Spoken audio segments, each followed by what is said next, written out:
You're listening to The Bible Guys, a podcast where a couple of friends talk about the Bible in fun and practical ways. Hello, Jeff. Hello, Chris. It's good to see you this morning. Man, I am so excited I can hardly stand it. Wow. I wonder if anybody believes that. Or is that true? Is it true? Oh, man, this is a brand new week of the Bible Guys. That's why you're excited? Yeah. Because it's about us. Absolutely. It's going to be All right. amazing. Okay. Well, hey, welcome to the Bible Guys. My name is Chris. This is Jeff. And today we are jumping into the phrase, "You also must be ready," which was a famous phrase that Jesus said. Yeah. And the whole premise of this series for us is, what if Jesus had a podcast? And so we just took famous comments that he made. Yeah. And we're jumping off from there. So it's kind That's of fun. awesome. Yeah. Yeah, before we do, we have a famous, well, it's not really famous. Is it famous? Is this It is for our listeners. It's the guess the word.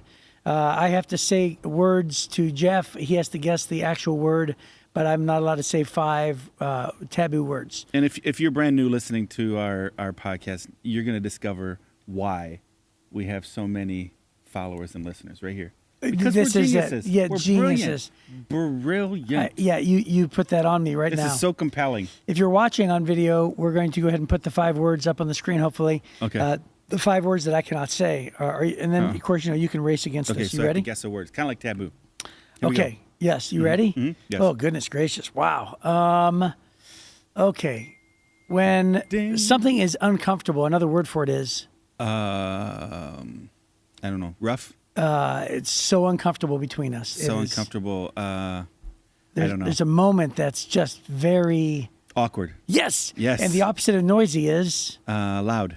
Opposite of noisy. Opposite. Quiet. Yeah, but Soft. another word? Silent. Yes. Yes. Awkward silence. Ooh, awkward silence. Ooh. Man, that was a rough one. It was. So I Okay. wasn't allowed to say pause, I didn't know we were looking for 2 words. crickets, dead, nothing, or I couldn't say quiet. Okay, so 2 words. Yes. Yes. Okay. Wow. How many words? This is one. Everything else is one word. 1 word. Okay. Yes. Okay. Do you remember that old commercial, Weebles wobble, but they don't fall down? Yes. Yeah. So you don't really walk. You what? Wobble. Waddle. Waddle. Waddle. Waddle. Oh, man. But guess what I did? What'd you do? I said walk. Walk. Oh, no. I can't believe it. I did the Chris. Weebles wobble. I pulled that out. That was fabulous. And then you just threw it away. Yeah, I threw it You just away. Threw it away. I need to get rid of my Your ding. my ding here. All right, here we go. By the way, I wasn't allowed to say penguin, duck, walk, wiggle, or legs. Okay.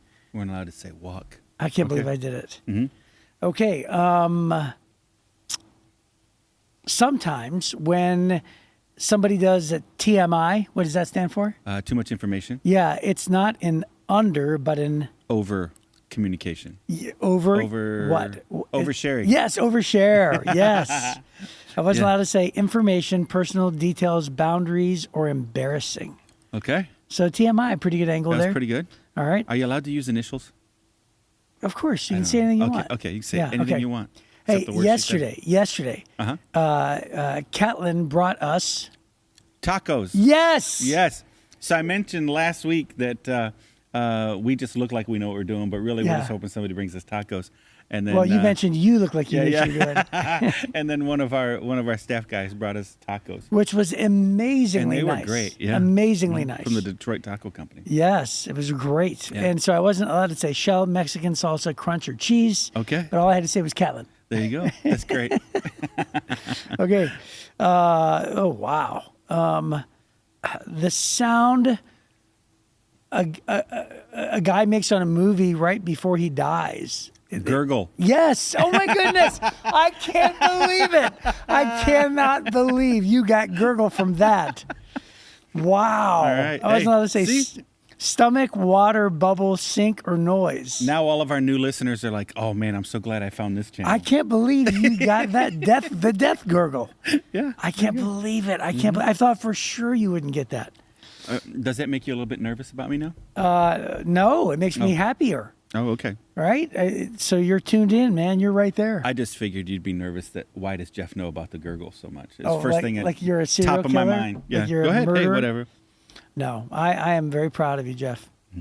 So good job. Oh, was that it? That was it. Five of them. Man, 4 out of 5. Well, it's Chris. my fault. Yeah, my fault. All right. Weebles wobble, but they don't fall down. For anybody who is over 40, probably 40, they probably know Yeah. what that is. No. Anybody under 40? Desiree, do you know what weebles are? How old are you? It's none of your business. You're not supposed to ask that. Oh. Man, you want to get beat up? You're supposed to ask a young woman how old She she is much younger than 40. And Yeah. she has no idea what a weeble is. Yes. But they You're not wobble. supposed to They just add don't that. fall down. Right, that's correct. They were great. I had a bunch of weebles. Did you? No. Really? No. Oh, I had like 30 weebles. Oh, I had like 1 or 2 and thought, what's the point? I couldn't figure out how to play with them. Well, you had to have the things that they go in. Yeah, I know. Like the different cars and and even houses and everything. I was busy playing with like G.I. Joe and guns. Well, I had those too. Yeah. So, hey, I don't even know, man. What is the transition for this one? Well, I'll tell you what. When you fall down, it means you're really not ready. You're not ready. Yeah. Yeah. You know what Jesus said? But Jesus said you must be ready. Oh, no. That's terrible. So we always try to figure out the worst possible transition, and that was a pretty bad one. Yep. So Jesus said, you also must be ready. And we're in Matthew chapter 24. Look at this. Very unusual. We're skipping. Yeah. We're skipping parts. There's a big chunk of this that Des just doesn't like. Des doesn't like the Bible. She likes the good parts, and she doesn't like some of the other ones. What is and it? So she's just like, get rid of those verses in the middle. It tells you to be kind and love your neighbor. She hates those ones. Yeah. So, in Matthew chapter 24, we're going to read 1 through 14. Yep. We're going to skip all the ones that Des hates, and then we're going to pick back up in 36. Okay, so here's what it says. So good. Here's what it says. It says, as Jesus was leaving the temple grounds, his disciples pointed out to him the various temple buildings. But he responded, do you see all these buildings? I tell you the truth, they will be completely demolished. Not one stone will be left on top of another. Later, Jesus sat on the Mount of Olives, and his disciples came to him privately and said, tell us, when will this all happen? What sign will signal your return and the end of the world? Jesus told them, don't let anyone mislead you, for many will come in my name, claiming I am the Messiah. And they will deceive many, and you will hear of wars and threats of wars. But don't panic. Yes, these things must take place, but the end won't follow immediately. Nation will go to war against nation and kingdom against kingdom. There will be famines and earthquakes in many parts of the world, and all this is only the first of the birth pains, with more to come. Then you'll be arrested and persecuted and killed, and you'll be hated all over the world because you are my followers. And many will turn away from me and betray and hate each other. Many false prophets will appear, will deceive many people. Sin will be rampant everywhere, and the love of many will grow cold. But the one who endures to the end will be saved, and the good news about the kingdom will be preached throughout the whole world, so that all nations will hear it, and then the end will come. And then we're going to skip all those other ones, where Jesus he's going on, he's talking about the book of Daniel, he's talking about different things. And then we pick back up with this big idea in verse 36. It says, however, no one knows the day or hour when these things will happen, not even the angels in heaven or the Son of Man himself. Only the Father knows. When the Son of Man returns, it'll be like it was in Noah's day. In those days, before the flood, the people were enjoying banquets and parties and weddings right up to the time Noah entered his boat. People didn't realize what was going to happen until the flood came and swept them all away. And that is the way it'll be when the Son of Man comes. 2 men will be working together in the field, and one will be taken, the other left. 2 women will be grinding flour at the mill, and one will be taken, and the other left. So you too must keep watch, for you don't know what day our Lord is coming. Understand this, if a homeowner knew exactly when a burglar was coming, he'd keep watch and not permit his house to be broken into. And you must also be ready all the time, for the Son of Man will come when least expected. And 2 podcasters will be doing a podcast, and one will be taken and the other be left. I'm so sorry for you. I'm so sorry for you. Yeah, no. That's So there you go. Yeah, and it reminds me of that old DC Talk song, remember? We all be ready. What's that called? I don't know. Come on, you know it. I don't remember. One is walking up a hill. I don't know the tune. But anyway, it's you're gonna make me look it up. Okay. But it's very Look it up, Chris. It's very it's a great song. It's about the second coming. Well, Jesus talks about these things not to scare you, right? A lot of times people read these things that sound scary because he's talking about earthquakes, he's talking about famines, he's talking about all these things. If you turn off the ringer side of it, it doesn't keep ringing. Hey, You know that, yours right? beeped. No, yeah. Yeah, I did it. yeah, I yeah. did it. Mine did because of the bad influence of your phone. Is That's that what it was? Yeah, and I Is had that to what it correct was? it. So he doesn't tell us all these things to scare us. Yeah. He tells us these things to let us know he's in control, right? And so he does say, hey, arrests and persecution and martyrdom and all those things, people are going to hate you. Because as we race towards the end, we're in a real spiritual battle, and the devil hates what Jesus is doing. And so he's going to start clawing and fighting as hard as he can to hang on to his kingdom as long as he can, even while it's slipping through his fingers. But Jesus tells us all these things not to scare us, but to let us know, hey, I'm in control, and I know exactly what's coming. Oh, yeah, I wish we'd all been ready. I wish we'd all been ready, yeah. Yeah. Life was filled with guns and war, and everyone's trampled on the floor. I wish we'd all been ready. And it speaks of pretty yucky, this is it right here. 2 men walking up a hill. Yeah. One disappears, one's left standing still. And, yeah. Super cool callback from 2000. Well, actually, it's a remake. 1969. So by Larry Norman. Yeah, wow. I guess they remade it in 2000. Wow. Didn't know that. Yeah. Well, there you go. So anyways, in this, then he's talking about the difficulties that are going to happen, but then there's a pivot, this massive pivot in verse 14 where he says, and the good news about the kingdom will be preached throughout the whole world so that all nations will hear it, and then the end will come. Yeah. Right? So I think one of the reasons why all the animosity and the hatred and the violence and all those things that begin to happen towards Christians is because the devil is trying to claw and hang on as much as he can to his kingdom, but the gospel is just spreading and spreading and spreading and moving into places where it's only ever been darkness, where there's never been any light. And the gospel begins to invade those places. He's losing his grip. So, of course, then he starts to lash out because he's the prince of the power of the air. He's the prince of this world, right? The king of this world is really a weird way to reference the devil, but that's how the Bible talks about him. He's kind of ruling this planet, and he hates the idea that he's going to lose it. Yeah. I could summarize the entire 21 chapters of the book of Revelation on the 2 major thoughts. The first one is the character of God, right? So all throughout the book of Revelation, there are plenty of things that describe who God is as the conqueror and as the defeater and the ruler and the one who's just and everything else. So that's amazing, right? Right. And the second thing is live every day as if Jesus were coming today. Right now. That's it. If you study the character of God and recognize who he is, and you live every day like Jesus is coming, like it's today, you've mastered the book of Revelation. Yeah. And by the way, people are going to hate that comment. Well, because there's a lot of people who want to master the book of Revelation in a million ways, right? But truthfully, as it applies to my life, those are the 2 things that I take away to live my life. I'm going to live my life recognizing who God is and understanding who he is. And by the way, that when you do that, it gives you a perspective on evil, doesn't it? That's right. It gives you a perspective on, just like you said, not to be afraid, not to be freaked out, to recognize that, yes, evil is still here in the world, but yet, we know that one day God will defeat and destroy all evil. Right. But he has not yet defeated evil. So we, in the meantime, live in a world that's broken and messed up, and these things can be scary. And yes, they sort of are, to be honest. But, those who are faithful, right, in the end, will be rescued. Yeah, and God will give you grace to go through it, right? If you have the power of the Holy Spirit in you, everybody dies. We all do. Yep. Right? So really? Yeah, everybody does. It's life is 100% terminal. Come to find out. Yeah, it turns out, which is a bum deal. Nobody tells you that when you're born, right? But that's what happens. And so I think that when you look at it, since we're all going to have this last breath on earth, let's live a life that matters. Let's be about the kingdom work. Let's do something that rings into eternity. What's his name? C.T. Studd, one of my great missionary heroes that I love reading about.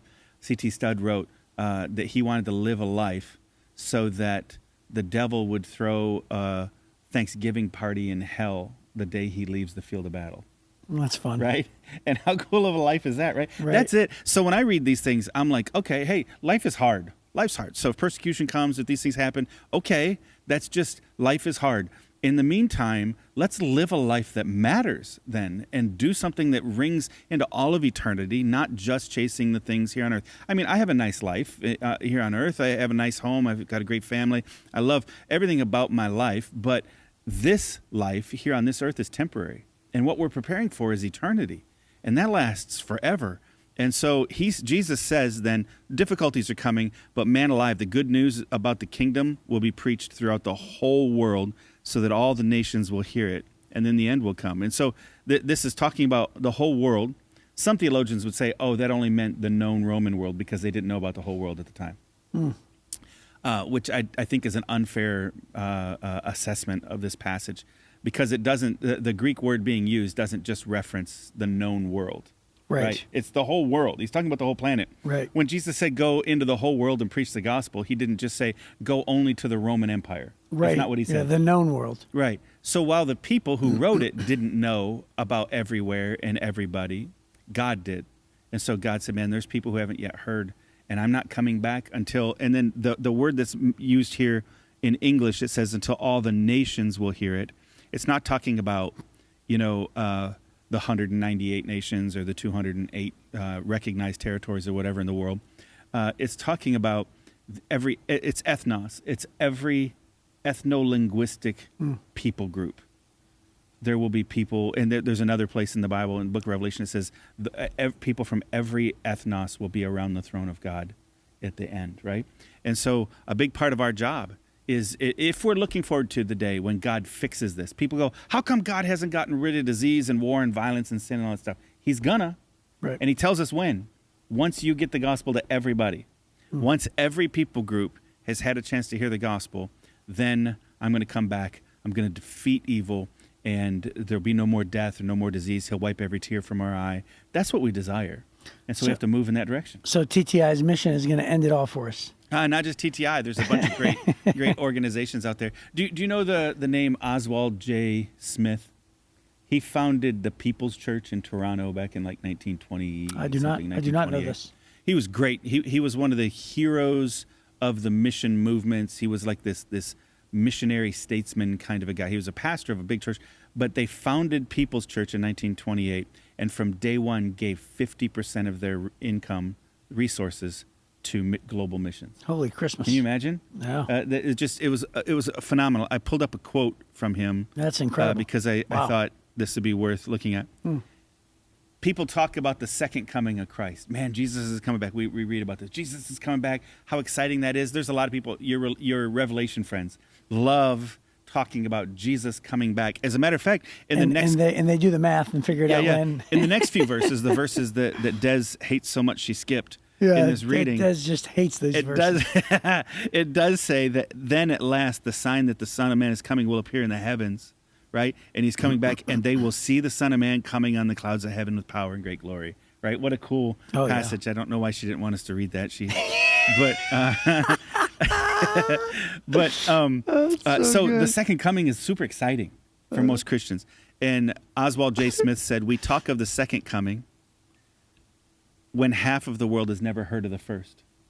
Oh, wow. Can you imagine that? So we're looking, well, Jesus, when are you going to come back? And Jesus is like, man, half the world hasn't even heard of me, heard the first time I was here. And we saw a stat lately, I think I mentioned this a while back, but 1/3 of all the people on the planet don't even know another Christian that can lead them to Jesus. 1/3. So we still got a lot of work to do. The problem is population's getting out of control. We can't keep up. It keeps growing, yeah. But so are the Christians. Christians are spreading faster than the population growth, I think, so, or nearly at the same pace. So it's pretty exciting. We only have to reach, if there's 2.4 billion Christians on the planet, give or take, and there's only 8 billion people on the planet, we only need to reach like 3.5 apiece. Right. Everybody tells 3.5, we're good. Yeah. The problem is we don't. And so that's the big part of it. But then when you move, you pivot from there. It would have been easier if Thanos would have succeeded. And just wipe them. Yeah. Well, then there's no coming back from that one, right? Right. And so then Jesus, from that point on, after he says, hey, everybody needs to hear, that's kind of the pivot from the bad news to mostly the good news. It's not all good news, but it's mostly the other side of it, right? You don't know when it's going to happen. He says, even the angels in heaven or the Son of Man himself doesn't know. Only the Father knows. So Jesus says, which by the way, isn't that cool? Uh-huh. So Jesus, who's in the personhood of God, there's and by the way, that's telling for the roles of the personhoods of God. Yes. Right? Mm-hmm. Like, isn't that so strange how like it works that way? Yeah. So God the Father is always the one who has the will. In the Old Testament, if you think about every single time there is a will for somebody's life, there's a plan for somebody's life, there's a directive for somebody's life, it's coming from God the Father. Right. And then the Son is the one who does what the Father initiates. Right. So the Son is the foreman on the ground. He's the one who puts forth and executes the Father's will, and then the Holy Spirit is the completer of the work. That's right. So the completer, the Holy Spirit's job in our lives is the interpreter. So the completer of our prayers, the completer of God shaping us, working with us and being with us until the very end. So it's interesting how when Jesus says, even the Son of Man doesn't know, I think to myself, what? What do you mean you don't know? Yeah. But he doesn't know. Yeah, so God's not less God when he chooses to limit himself. That's right. Right? He's still sovereign. He's still God. And so Jesus chose not to be everywhere and all-encompassing. He chose to limit himself inside of a human body. And then Jesus chose to limit himself inside of a nation that's about the size of New Jersey for his entire ministry. Right? So time, space, he had to sleep when he slept. He had to eat when he needed to eat, right? All the things. He had to walk where he was going. Except for when he was an infant. He visited Egypt. Yeah, exactly. But the ministry of Jesus was very, very limited as a man in a location, all those things. But that doesn't make him less God. He chose to limit himself on purpose, right? That's what he did. And in this situation now, he has limited himself that only the Father knows. Right? That's what this comes down to. And so it shows the sovereignty of God. God's in control. This whole passage, Matthew chapter 24, Matthew chapter 25, is similar to, when we talk about Matthew 5, 6, and 7, that's the Sermon on the Mount, right? Yep. And that's what we call it. And he teaches us so many things. Turn the other cheek, go the extra mile, don't judge, treat people the way you want to be treated, the golden rule, all those things. This one, 24 and 25, is called the Olivet Discourse.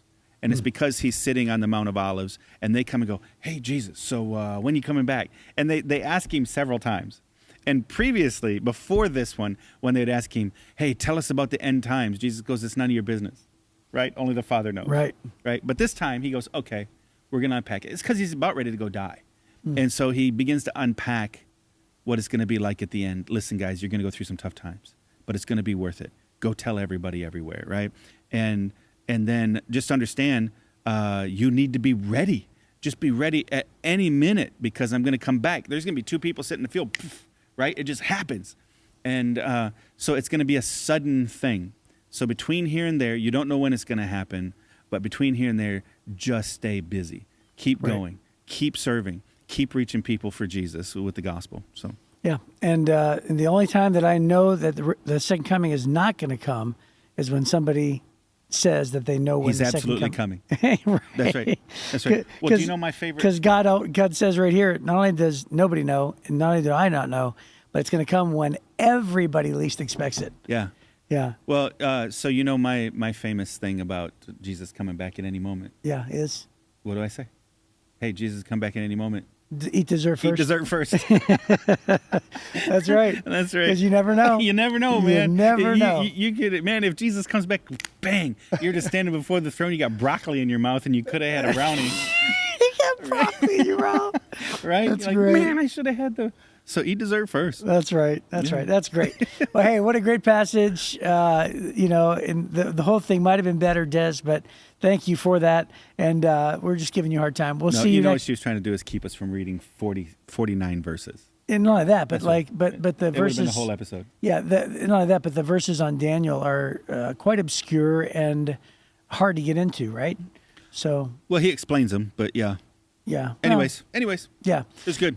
Thank you, Des. We're totally kidding. Well, hey, hopefully we'll see you next time on the Bible Guys.